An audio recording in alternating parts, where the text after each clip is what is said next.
জামাত ইসলামী যদি ক্ষমতায় যায়, জামাতের কোন মন্ত্রী, কোন এমপি সরকারি গাড়ি, সরকারি বাড়ি, সরকারি ফ্ল্যাট, সরকারি প্লট গ্রহণ করবে না।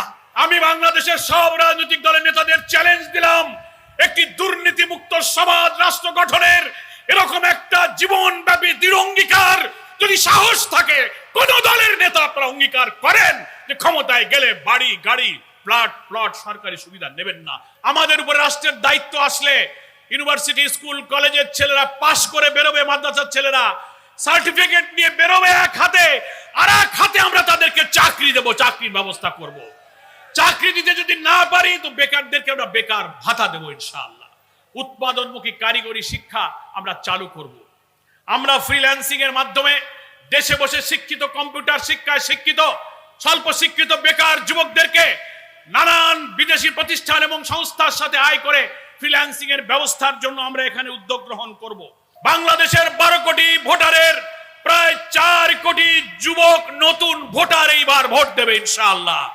আমি ডুমুরিয়ার যুবক, তরুণ, ছাত্র, তোমরা যারা নতুন ভোটার হয়েছো, তোমাদের স্লোগান হবে তরুণ প্রজন্মের প্রথম ভোট দাঁড়িপাল্লার পক্ষে হোক। সবাই আমরা দাঁড়িপাল্লার পক্ষে যুবকরা ভোট দেব।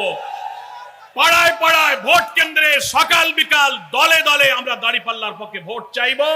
বলবো আমরা যদি নতুন বাংলাদেশ, মানবিক বাংলাদেশ, আমাদের ন্যায় বিচার, বৈষম্যহীন সমাজ, একটা কল্যাণ রাষ্ট্র, পবিত্র কোরআন সুন্নাহর ভিত্তিতে যদি পেয়ে যাই, জুলুম থাকবে না, ইনসাফ হবে।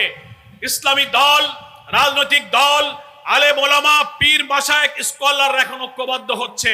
প্রত্যেকটি জায়গায় যে দলের যিনি জনপ্রিয়, আলোচনা সমঝোতায় মনোনীত করে একটা জায়গায় আমরা এবার ইনশাআল্লাহ ভোট দেব। ফলে একদিকে চাঁদাবাজ, অপরাধী, খুনি, মাস্তানরা থাকবে, আর একদিকে থাকবে নতুন বাংলাদেশের ভোটাররা থাকবে। সেই নতুন বাংলাদেশের জন্য দাঁড়িপাল্লায় আমাদেরকে ভোট দিতে হবে। ছাত্র আর যুবক সকলে মিলেই তো যুবক, ছাত্ররাও কিন্তু তরুণ, নাকি বলেন? আর যুবকরা তো যুবক আছেনই, যারা ছাত্র জীবন শেষ করেছেন, চাকরি বাকরি করছেন, জীবন জীবিকা করছেন, অথবা বেকার আছেন, শক্তিতে, চিন্তায়, তারুণ্যে, মেধায়, কর্ম উদ্দীপনায় যারা এখনো জীবন্ত আছেন, তাদেরকেই বলা হয় যুবক। ইংরেজিতে একটা কথা বলা হয়, youth is the best time of life. যৌবনই হচ্ছে জীবনের শ্রেষ্ঠ সময়, নাকি বলেন? পৃথিবীর যত আন্দোলন, যত সংগ্রাম, যত ভাঙা গড়া, ইতিহাসের সভ্যতার ভাঙন এবং গড়ে তোলার যত ইতিহাস, সবকিছুর পেছনে ছাত্র এবং যুবকদের ঐতিহাসিক অবদান। আমরা ডুমুরিয়ার যুবক ছাত্ররা কি